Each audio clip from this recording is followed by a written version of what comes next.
देना चाहती हूँ, आपकी जो लाइफ है, आपका जो जीवन है, वो एक अर्थ के समान है। एक जैसे पृथ्वी है ना, वैसे है। तो बाइबल बयान करती है कि पृथ्वी जब थी वो बेडोल थी और सुनसान थी, और घोर अंधकार के ऊपर परमेश्वर का आत्मा जो था, गहरे, बाइबल में हम करते हैं, तब परमेश्वर का आत्मा जल के ऊपर मंडरा रहा था। हालेलुया। आपकी अभी अब आप अगर प्रभु को नहीं जानते, जो बहुत सारे जन हैं जो प्रभु को जानते भी हैं, पर उन्हें ये नहीं पता उनकी लाइफ में पवित्र आत्मा जो मंडरा रहा है किसके ऊपर, आपके हार्ट के ऊपर। जैसे पृथ्वी के ऊपर परमेश्वर का आत्मा मंडरा रहा था, ऐसे ही आपकी लाइफ के ऊपर भी परमेश्वर का आत्मा, आपके हार्ट के ऊपर परमेश्वर का आत्मा जो है वो मंडरा रहा है। क्या करने के लिए? ताकि आपकी लाइफ में जो दुख है उसे सुख में चेंज करने के लिए, जितना भी आपका लाइफ में अंधकार है उसे उजाले में चेंज करने के लिए, जितना भी आपकी लाइफ में सिकनेस है उसे अच्छी हेल्थ में चेंज करने के लिए ना। क्योंकि जहां कहीं बाइबल बयान करती है, जब हम कुरंथियों को रीड करते हैं तो क्या लिखा, 3:17 में क्या लिखा, जहां कहीं परमेश्वर का आत्मा है वहां आजादी है, वहां डिलीवरेंस है, वहां खुशी है, वहां आनंद है, वहां होप है। दैट जब पवित्र आत्मा आपके भीतर रहता है तो उसकी सामर्थ जो है वो आपके जीवन में होप पैदा करती है, आशा पैदा करती है। बहुत सारे लोग जो कहते हैं कि हमारे भीतर जीने की इच्छा ही नहीं है, मेरा कुछ काम करने का इच्छा ही नहीं है, मेरे घर में दिल नहीं लगता, मुझे फ्यूचर की कोई आशा ही नहीं है। वो क्यों नहीं है? क्योंकि आपको नहीं पता कैसे आपकी जिंदगी अच्छी हो सकती है, आपकी लाइफ बेस्ट हो सकती है, आपकी लाइफ में परमेश्वर कुछ करना चाहता, आपको नहीं पता। क्योंकि घोर अंधकार में अब आप हो, जब परमेश्वर आपको कॉल कर रहे हैं, फॉलो मी कह रहे हैं, तो वो आपको कह रहे हैं चेंज योर माइंड।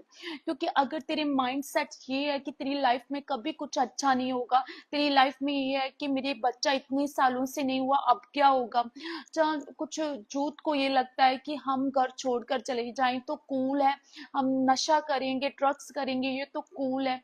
ठीक है, वो कूल है, पर कुछ समय के लिए। उसके बाद क्या? उसके बाद आपको अपनी लाइफ जो है वो बेकार लगेगी, क्योंकि हर रोज आप इतना पैसा कहाँ से लेकर आओगे वो कूल लाइफ को एंजॉय करने के लिए? और उसके बाद भी अगर वो आपने किया भी, अपना बेस्ट दिया भी, देन उसके बाद क्या?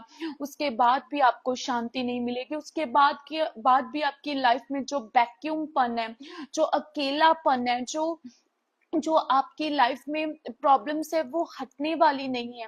कैसे हटेगी? जब परमेश्वर का आत्मा आपकी, वो पृथ्वी, जैसे पृथ्वी बेडोल और सुनसान थी, ऐसे परमेश्वर भी आपकी लाइफ में मंडरा रहा है ना। परमेश्वर कहता है अगर तू प्यासा है तो मेरे पास आ जा, तो मैं जीवन जल की नदियां तेरे भीतर से बहा दूंगा।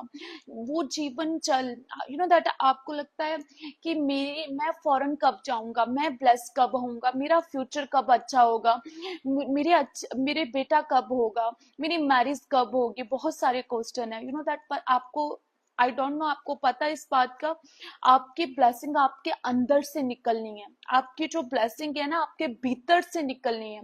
जिस दिन आपको पता होगा कि रियली पवित्र आत्मा मुझ में है और वो मुझ में, उसकी सामर्थ मुझ में आशा पैदा कर रही है, उसी आशा के द्वारा मैं अपनी लाइफ में सब कुछ हासिल कर सकता हूँ। दैट जब हम मसीह में होते हैं, सबसे अधिक हमारे भीतर क्या होता है? कोई कैंसर का पेशेंट अभी तक हील भी नहीं हुआ, लेकिन उसके भीतर क्या होता है? एक होप होती है कि जिस जीसस क्राइस्ट ने के आत्मा ने मुर्दा लाजर को जिंदा कर दिया, वो मुझे, मेरी मरणहार जो देह है उसे क्यों ना जीवित करेगा। जिस परमेश्वर ने जीसस क्राइस्ट को मुर्दों में से जी उठाया, वो ही पवित्र आत्मा मुझ में वास करता, वो मेरी मुर्दा लाइफ में जीवन क्यों किकर ना फूकेगा, है ना। दैट वो पवित्र आत्मा ही है जो आपकी लाइफ में कार्य करना चाहता, वो पवित्र आत्मा ही है जो आपको बुला रहा है। दैट जब परमेश्वर आपको बुलाता है, वो कहता है चेंज योर माइंड, है ना। क्यों कहता है ये चेंज योर माइंड? वो क्यों बोल रहा है? क्योंकि वो कहता है कि मन फिरा और लौट आ, मेरे पास आ। देख,